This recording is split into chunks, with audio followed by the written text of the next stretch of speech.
શ્રી કૃષ્ણ, જય માતાજી, હર હર મહાદેવ। નવરાત્રિ આવતી હોવાથી આપણે કચ્છના કુળદેવી માતાના મઢની પ્રાગટ્ય કથા વિશે આપણે જાણશું। માતાના મઢની પ્રાગટ્ય કથા। જય મઢવારી આશાપુરામાં તે કી જય। આશરે દોઢ હજાર વર્ષ પહેલાં મારવાડનો વાણિયો તેની વણઝાર સાથે ફરતો ફરતો અશ્વિન નવરાત્રિમાં હાલ જ્યાં દેશદેવી શ્રી આશાપુરા માતાજીનું મંદિર આવેલું છે ત્યાં માતાના મઢ આવીને રોકાઈ ગયો। વાણિયાને શેર માટીની ખોટ હતી, તેને સંતાન ન હતું। તેની પ્રાર્થના આર્તનાદ સાંભળીને સૌની મનોકામના પૂર્ણ કરનાર જગદંબા શ્રી આશાપુરાએ ભાંગતી રાતે પરોઢમાં સ્વપ્નમાં દર્શન આપી તેને જણાવ્યું કે જ્યાં નવરાત્રિ પૂજન માટે મારું આસન સ્થાપ્યું છે ત્યાં મારું મંદિર બનાવજે અને તેના દરવાજા 6 મહિના બંધ રાખજે। 6 મહિના પછી એ મંદિરમાં પ્રગટ થઈને હું તારી મનોકામના પૂર્ણ કરીશ। સ્વયં આશાપુરામાં એને સ્વપ્નમાં આવ્યા અને સ્વપ્ન પૂરું થયું એટલે દેવચંદ વાણિયાની આંખો ઉઘડી ગઈ। તેની પથારી પાસે ચુંદરી અને નારિયેળ પડ્યા હતા। આમ શ્રી માતાજીએ સ્વપ્નમાં આપેલા દર્શનનું તેને નજર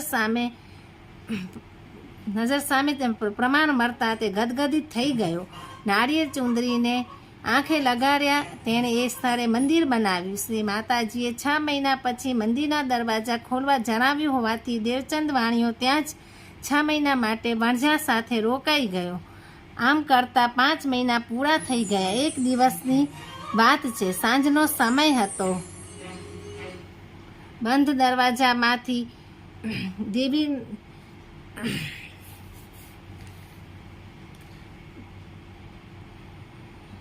5 મહિના પૂરા થઈ ગયા। એક દિવસની વાત છે, જ્યાં સાંજનો સમય હતો।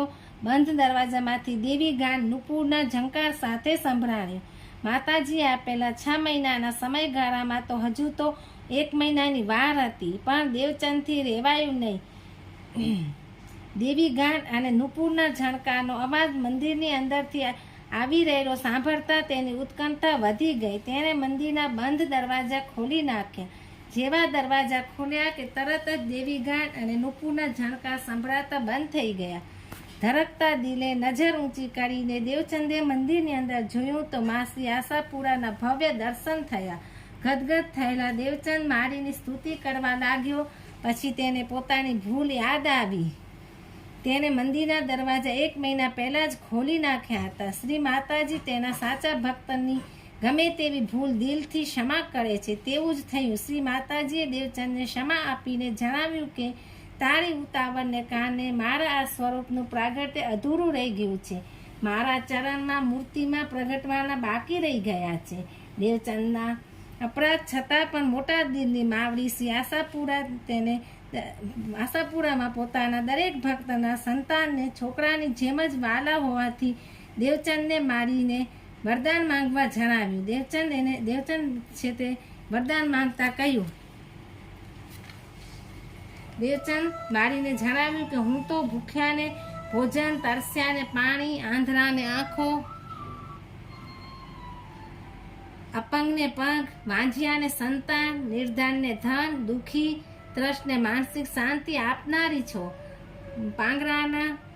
પાંગરાને પાર ઉતારનારી છો। ગમે તેવી આફતને દૂર કરનારી છો। અશક્યને શક્ય કરનારી દીન દયાળુ તું છો।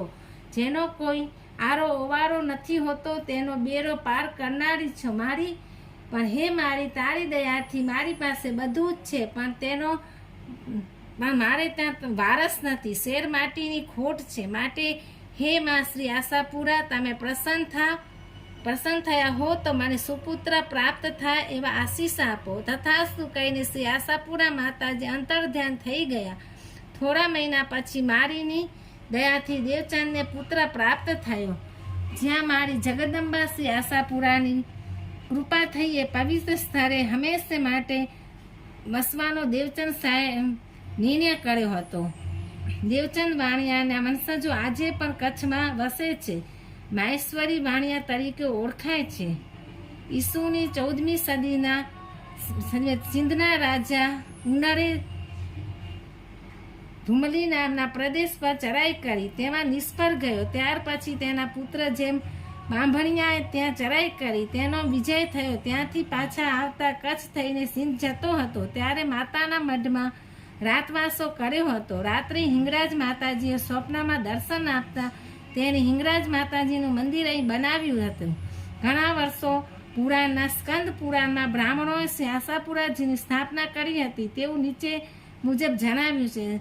શ્રી માતા તારણ દેવી આશાપુરી ચ ગોત્રપ્પા ઈચ્છિત કીર્તિ નાસીની ચેવ પીપલી વિકગ્ના. આમ શ્રી આશાપુરાએ યુગો જૂની સાક્ષાત જગદંબા હોવાનું ઇતિહાસમાં પણ સમર્થન મળે છે. બ્રાહ્મણોએ બંધાયેલ મંદિરને હજારો વર્ષ થઈ ગયા પછી એ જ સ્તરે દેવચંદ વાણિયાએ માતાજીની સ્થાપના કરી હોવાનું પણ વિદ્વાનોમાં મનાય છે. પણ બધી વાતનો સૂર એ છે કે આદ્ય શક્તિ શ્રી આશાપુરા યુગો જૂની જીવન શક્તિ છે, જે આજે પણ ભક્તો પર તેની કૃપા વરસાવતી રહે છે. જય મઢવારી આશાપુરા માત કી જય. હવે આપણે એની પૂજન અને આરતી વિશે જાણશું. શ્રી આશાપુરા મંદિરે માતાના મઢ ખાતે દરરોજ વહેલી સવારે 4:30 વાગે મંદિર ખુલે છે, જે બપોરના 1 વાગ્યા સુધી ખુલ્લું રહે છે. બપોરના 3 વાગે ફરી મંદિર ખુલે છે. રાત્રિના 8 વાગે મંદિર બંધ થાય છે. ઉનાળામાં રાત્રે 9 વાગે બંધ થાય છે. વહેલી સવારે 5:30 વાગે ગુપ્તા આરતી તરીકે ઓળખાતી મંગળા આરતી દિવેટ વડે થાય છે. 9 વાગે ધૂપ આરતી થાય છે. સાંજે સૂર્યાસ્ત પછી 7:30 ધૂપ આરતી થાય છે. આ પછી છેલ્લે ધૂપની ચોથી આરતી થાય છે. ઋતુ પ્રમાણે આરતીના સમયમાં થોડો ઘણો સમય બદલાય છે. તેમ આસો નવરાત્રિમાં ભાવિકોના ઘસારાને અનુલક્ષીને મંદિર ખુલ્લું રાખવાનો સમય પણ લંબાવાય છે.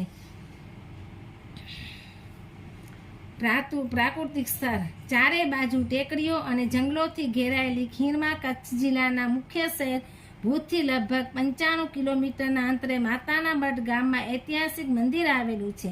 આ યાત્રિકો માટે રહેવાની અને જમવાની વિશાળ અદ્યતન સગવડો વિના મૂલ્યે જાગીર ટ્રસ્ટ દ્વારા 12 મહિના છે. જો ખાલી હોય તો પરિવારો માટે પર્સનલ બાથરૂમ, લેટ્રિન, સ્વચ્છ રૂમ પણ અપાય છે. ઉપરાંત યાત્રિકોનો સામૂહિક ઉતારો પણ 1 થી વધુ મોટા હોલમાં પણ છે. વ્યવસ્થા ખૂબ જ સારી છે. મુખ્ય કારભારી પણ બહુ સારા છે.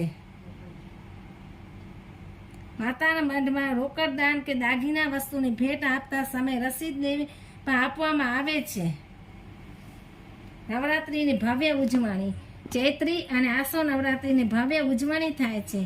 ખાસ તો આસો નવરાત્રિમાં લાખો લોકો ભુજ, ગાંધીધામ, રાપર, માંડવી, દેશ વિદેશથી માંડીને મુંબઈ, કલકત્તા, જામનગર જેવા દૂર દૂરના સ્થળોએથી પગે ચાલીને માતાના મઢ આવીને સામે ખડક સાથે પૂજા તપસ્યા કરે છે અને પગપાળા પણ એટલા જ આવે છે. આજે પણ આ પ્રથા રૂપે અમાસને એકમથી સંઘની અષ્ટમી સવાર સુધી પૂજારી કાપડી રાજા એક જ આસન પર બેસીને ઉગ્ર માતાજીની સ્થાપના કરવામાં આવે છે. તેના પર રામપ્યારો ઢંકાય છે. આ રામપ્યારામાં પણ જવ વાવવામાં આવે છે. અખંડ જ્યોત પ્રગટાવાય છે. ખડકધારીને દહીંનો ખોરાક અપાય છે. એકાદ વાર ચા પણ અપાય છે. આઠમની સવારે શ્રી આશાપુરા માતાજીની આરતી થયા બાદ નવરાત્રિના ઉત્સવની પૂર્ણાહુતિ થાય છે. કચ્છના રાજકુટુંબના સભ્યો અશ્વિન નવરાત્રિમાં અને ગાદીના અધ્યક્ષ ચૈત્રી નવરાત્રિમાં ખડકધારીને આસનેથી ઊભા થાય છે. અદ્ભુત હવન પણ થાય છે. 7મ અને 8મની રાત્રિના શ્રી આશાપુરા ધામમાં હવન થાય છે. હવન વિધિ ગાદીના અધ્યક્ષના હાથે કરવામાં આવે છે. આરતી ઉતારાય છે. રાવરપત્રી અને જવારા સાથે વર આપીને બનાવટી પત્રી નવરાત્રિમાં શ્રી આશાપુરા માતાજીના જમણા ખભા પર સિંદૂરમાં ચોંટાડવામાં આવે છે. ચામરધારી કચ્છના રાજવી માતાજીની આરતી ઉતારે છે. ત્યાર પછી ખભા પરના ખેસના 2 છેડા બંને હાથે પકડીને માતાજી સમક્ષ ઊભા રહે છે. ઝાલર અને ઘંટ વાગે છે ત્યારે એક અદ્ભુત ચમત્કાર સર્જાય છે. માતાજીના જમણા ખભાથી પતરી ઉડીને રાજવીના ખોરામાં પડે છે. આ અદ્ભુત ઘટના આસો નવરાત્રી દરમિયાન આજે પણ લાખો લોકો દર વર્ષે માતાના મઢમાં નજર સામે અને ક્લોઝ સર્કિટ ટીવી અને વિડીયો કેસેટ દ્વારા પોતાની સગી આંખે જુએ છે. પુણે પ્રતાપી અદ્ભુત ત્રિકોણ. આ ધામમાં ઐતિહાસિક ચાંચરકુંડ મંદિરના નજીકમાં છે. ત્યાં શ્રી ચાંચરા માતા છે. બાજુમાં ખટલા પર્વત પર આ શ્રી ખટલા ભવાની માતાજી બિરાજમાન છે. શ્રી આશાપુરામાં, શ્રી ચાચરામાં અને શ્રી ખટલામાં 3 સ્થાનકોથી ત્રિકોણ સર્જાય છે, જે ખૂબ જ પવિત્ર અને પુણ્ય પ્રતાપી મનાય છે. તેથી આ સ્થાનમાં કરેલો સંકલ્પ અથવા આ સ્થાનને યાદ કરીને કરેલી માનતા કદી નિષ્ફળ જતી નથી, એવું ઇતિહાસમાં પણ વિદ્વાનોએ નોંધ્યું છે. મંદિરનો સમય દરરોજ 4:30 મંદિર ખુલે છે, બપોરે 1 વાગે બંધ થાય છે અને બપોરે 3 વાગે ફરીથી ખુલે છે.